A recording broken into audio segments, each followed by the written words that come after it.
তারিখ মমতা বন্দ্যোপাধ্যায় দিল্লি যাবেন জ্ঞানেশ কুমারের সঙ্গে দেখা করতে, কিন্তু এদিকে দেখা যাচ্ছে শুনানিকে কেন্দ্র করে শাসক দলের বিধায়করা নেমে পড়েছেন মাঠে, ভাঙচুর চালাচ্ছেন। কার্যত আমরা দেখতে পাচ্ছি কোথাও বিডিও অফিস ভাঙচুর, তছনছ থেকে শুরু করে আগুন জ্বালিয়ে দেওয়া পর্যন্ত আমরা দেখতে পাচ্ছি, রাস্তায় টায়ার জ্বালিয়ে বিক্ষোভ পর্যন্ত দেখতে পাচ্ছি। শুনানি কেন্দ্রে এই বিক্ষোভ আমরা কি এই প্রথম দেখতে পাচ্ছি 2026-এ? না এর আগেও তৃণমূল কংগ্রেসের ইতিহাসে ছিল? আমার সঙ্গে রয়েছেন রাজনৈতিক বিশ্লেষক বিশ্বনাথ চক্রবর্তী, কথা বলবো স্যারের সাথে। তৃণমূল কংগ্রেসের এই রীতি বা তৃণমূল কংগ্রেসের এই যেটা করছে শুনানি কেন্দ্রের তাণ্ডব, কার্যত এটা কি আমরা প্রথম দেখতে পাচ্ছি 2026-এ? না এর আগেও এরা ঘটিয়েছে? মানে তৃণমূল কংগ্রেস একমাত্র ভারতবর্ষের রাজনৈতিক দল যারা শুনানি নিয়ে যাদের ভন্ডুল করার অভ্যাস, অনেক পুরনো অভ্যাস। ডিলিমিটেশন কমিশনের কাজ হচ্ছিল 2005 সাল 6 সাল এই সময়। ডিলিমিটেশন, চতুর্থ ডিলিমিটেশনটা কি দর্শকদের জন্য বলতে চাই যে এই যে আজকে যে আসনগুলো দেখছেন 294টা আসন, সেই আসনগুলো কোন কোন এলাকা নিয়ে তৈরি হবে সেই কাজ যারা করছিল তাদেরকে ডিলিমিটেশন কমিশন বলে। এবং এটা ডিলিমিটেশন কমিশন লোকসভা এবং বিধানসভার আসন তো এখন তৈরি করছিল। তখন মমতা বন্দ্যোপাধ্যায়ের দল ডিলিমিটেশন কমিশনের যে কোনো শুনানিকে বানচাল করে দিয়েছিল।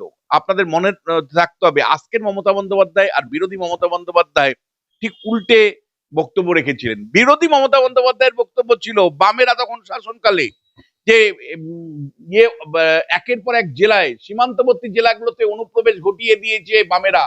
তারা রেশন কার্ড বিলি করছে, তারা ভোটার তালিকায় নাম তুলে দিচ্ছে, তার ফলে সিপিএম ভোটার তালিকার মধ্যে কারচুপি করেই অনুপ্রবেশকারীদের ঢুকিয়ে দিয়ে জয়ী হয়ে যাচ্ছে। ফলে মমতা বন্দ্যোপাধ্যায়ের অভিযোগ ছিল যে উত্তর দিনাজপুর, উত্তর চব্বিশ পরগনা, দক্ষিণ চব্বিশ পরগনা, নদিয়া, মালদা, মুর্শিদাবাদ এবং কোচবিহারের ব্যাপক পরিমাণে অনুপ্রবেশ ঘটে গেছে, ওই মানে বাংলাদেশ থেকে অনুপ্রবেশ ঘটেছে এবং বামফ্রন্টের লোকজন এরা অবৈধভাবে অনুপ্রবেশদের ভোটার তালিকায় নাম লিখিয়েছে। মমতা বন্দ্যোপাধ্যায় উষ্মা প্রকাশ করলেন এবং দিল্লিতে পার্লামেন্টের হাউসে অর্থাৎ লোকসভাতে তিনি কাগজ ছুড়ে দিলেন ডেপুটি স্পিকারের মুখে। এই সময় ডিলিমিটেশন কমিশনের যেহেতু জনসংখ্যার ভিত্তিতে আসন বিন্যাস করছিল, যে অর্থাৎ সম জনসংখ্যার উপর ভিত্তি করে আসন বিন্যাস করছিল, ডিলিমিটেশন কমিশনের খসড়া প্রতিবেদন প্রকাশ হয় 2005 সালে। 2005 সালে যখন খসড়া প্রতিবেদন পেশ হয় তখন দেখা যায় কলকাতায় আসন কমে গেছে। কলকাতায় আসন কমে গেছে 21 থেকে কমে গিয়ে হয়েছে 11-তে। হাওড়ার আসন কমে গেছে, হুগলির আসন কমে গেছে, পূর্ব মেদিনীপুরের আসন কমে গেছে, পশ্চিম মেদিনীপুরের আসন কমে গেছে, বাঁকুড়া, পুরুলিয়া অর্থাৎ রার বাংলার আসন কমে গেছে। উল্টো দিকে আসন বেড়েছে কোথায়? দক্ষিণ চব্বিশ পরগনায় অনুপ্রবেশের মাধ্যমে, উত্তর চব্বিশ পরগনায় অনুপ্রবেশের মাধ্যমে, নদিয়াতে, মুর্শিদাবাদে, মালদায়, কোচবিহারে আসন বেড়ে গেছে। মমতা বন্দ্যোপাধ্যায় উষ্মা প্রকাশ করলেন, বললেন ডিলিমিটেশন কমিশনের রিপোর্ট মানছি না, মানবো না। এবং তারপরে উনি একটার পর একটা শুনানি অর্থাৎ জনশুনানির ব্যবস্থা করেছিল ডিলিমিটেশন কমিশন। 5ই সেপ্টেম্বর শিলিগুড়ির দীনবন্ধু মঞ্চে প্রথম শুনানি রাখা হয়েছিল। উত্তরবঙ্গের 6টা জেলার যে আসন তৈরি হয়েছিল সেই বিধানসভা এবং লোকসভার আসনগুলো নিয়ে মানুষের মতামত, রাজনৈতিক দলগুলোর মতামত চাওয়ার জন্য এবং গণশুনানির ব্যবস্থা করা হয়েছিল 5ই সেপ্টেম্বর 2005 সাল শিলিগুড়ি শহরের দীনবন্ধু মঞ্চে। মমতা বন্দ্যোপাধ্যায়ের দল তৃণমূল কংগ্রেস তারা কার্যত বলা যায় যে বিদ্রোহ ঘোষণা করলো এবং তারা বিরাট সংখ্যক প্রায় 10,000-এর বেশি মানুষকে জড়ো করে দিয়ে দীনবন্ধু মঞ্চের দিকে এগোতে লাগলে দীনবন্ধু মঞ্চতে শুনানি যখন শুরু হবে তার অল্প সময়ের মধ্যে ভাঙচুর, বোতল ছোড়াছুরি শুরু হয়ে গেল। বাধ্য হয়ে ডিলিমিটেশন কমিশনের আধিকারিকরা সেই শুনানি বন্ধ করতে বাধ্য হলেন। তারপরে আবার অল্প সময়ের মধ্যে অর্থাৎ 2 দিন পরেই দ্বিতীয় শুনানির আয়োজন করলো ডিলিমিটেশন কমিশন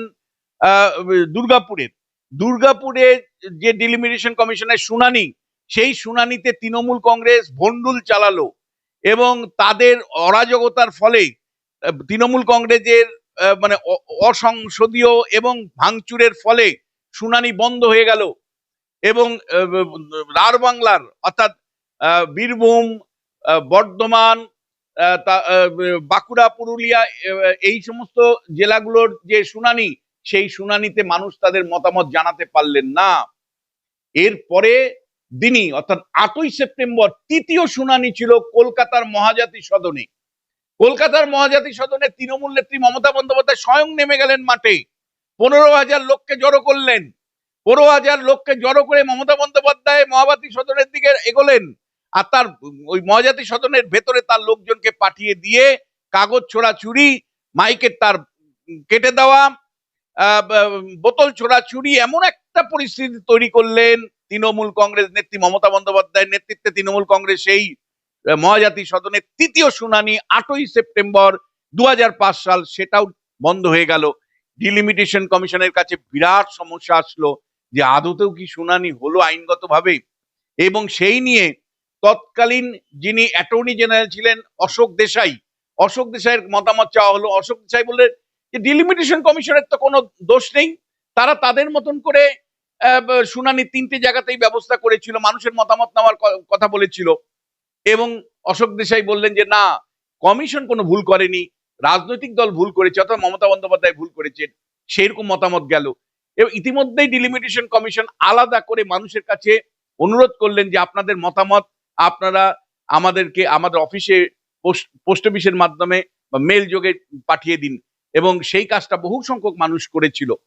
এবং এর পরবর্তী পর্যায়ে মান্টিরাপ্পা বলে আইনজ্ঞ ছিলেন ইলেকশন কমিশনের, তিনিও পরিষ্কার একই অভিমত ব্যক্ত করলেন। এবং আইনগতভাবে হয়তো মানে শুনানি হয়ে গেল, কিন্তু মমতা বন্দ্যোপাধ্যায় সেদিনও কিন্তু বিধ্বংসী ভূমিকা নিয়েছিলেন। ডিলিমিটেশন কমিশনের শুনানি কিন্তু তিনি কার্যত বানচাল করে দিয়েছিলেন। তারই প্রতিচ্ছবি তৃণমূল কংগ্রেস বিরোধী থাকাকালীন যে ধরনের চেহারা দেখিয়েছিল শুনানি পর্বে ডিলিমিটেশনের, সেই ছবি আজকে শাসক দল হিসাবে একই রকম দেখাচ্ছেন। তার নেতারা দাঁড়িয়ে থেকে বিডি অফিস ভাঙচুর করা চালাচ্ছে, তার নেতাদের নেতৃত্বে শুনানি অর্থাৎ এসআইআর এর শুনানি বন্ধ হয়ে যাচ্ছে, তার নেতাদের নেতৃত্বে আমরা দেখতে পাচ্ছি যে মানে বিএলওদের উপর চাপ তৈরি করা হচ্ছে, তার নেতাদের নেতৃত্বে বলা হচ্ছে যে আমাদেরকে শুনানিতে ঢোকাতে হবে, নাহলে শুনানি চলবে না বলে বন্ধ করে দিলেন। আপনারা দেখেছেন যে হুগলির চুঁচুড়ার বিধায়ক। ফলে এটা দিনের পর দিন চলছে, এবং বহু জায়গায় রাস্তা অবরোধ, অরাজক পরিস্থিতি তৈরি করা। এটা কিন্তু তৃণমূল কংগ্রেসের আজকের সংস্কৃতি একেবারেই ভাববেন না।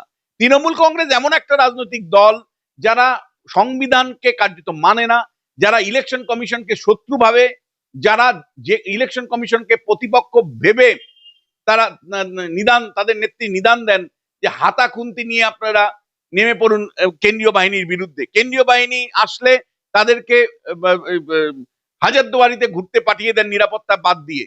এবং তৃণমূল কংগ্রেস সেই রাজনৈতিক দল যারা বিরোধী থাকাকালীন বিধ্বংসী ভূমিকা পালন করেছিলেন, বিধানসভা ভাঙচুর করেছিলেন, তারা একইভাবে ডিলিমিটেশন কমিশনের শুনানি দীনবন্ধু মঞ্চের দুর্গাপুরে এবং মহাজাতি সদনে বন্ধ করে দিয়েছিলেন। সেই তৃণমূল কংগ্রেস আজকে যখন শাসক হয়েছেন, তার চেহারা কিন্তু বদলায়নি। এখনো এসআইআর পর্বে আইনের পরামর্শ না নিয়ে, আদালতে না গিয়ে, বা মানে গণতান্ত্রিক উপায়ে প্রতিবাদ না করে এখনো তারা বিডিওর উপর চড়াও হচ্ছেন, বিডিও অফিস ভাঙচুর করছেন, শুনানি বন্ধ করে দিচ্ছেন। একটা অরাজক পরিস্থিতি তারা প্রতিনিয়ত তৈরি করছেন। তৃণমূল সেদিন বিরোধী থাকাকালীন যেমন ছিলেন, আজকে শাসক। 2005 সালে যখন ডিলিমিটেশন কমিশনের শুনানি হচ্ছিল, তখন তৃণমূল কংগ্রেসের যে চেহারা ছিল, আজকে 2025-26 সালে যখন এসআইআর এর শুনানি হচ্ছে, তৃণমূল কংগ্রেসের রাজনৈতিক চেহারা একটুকু পরিবর্তন হয়নি। সেদিক থেকে তৃণমূল কংগ্রেস ভীষণ একটা সৎ দল। সেদিনও বিধ্বংসী রাজনীতি করেছিলেন, আজও শাসক হয়ে তারা কিন্তু বিধ্বংসী রাজনীতি করছেন। ফলে রাজ্য রাজনীতিতে তৃণমূল কংগ্রেস এবং বিধ্বংসী রাজনীতির যে সংস্কৃতি, তার ধারাবাহিকতা ডিলিমিটেশন কমিশন 2005-এ যেভাবে দেখেছিলাম তৃণমূলের নেতৃত্বে, আজও এসআইআর পর্বে কিন্তু একইভাবে বিধ্বংসী রাজনীতির প্রতিফলন প্রতিনিয়ত আমরা দেখতে পাচ্ছি। বিডিও অফিসের সামনে, রাস্তাঘাটে, শুনানি বন্ধর মধ্যে।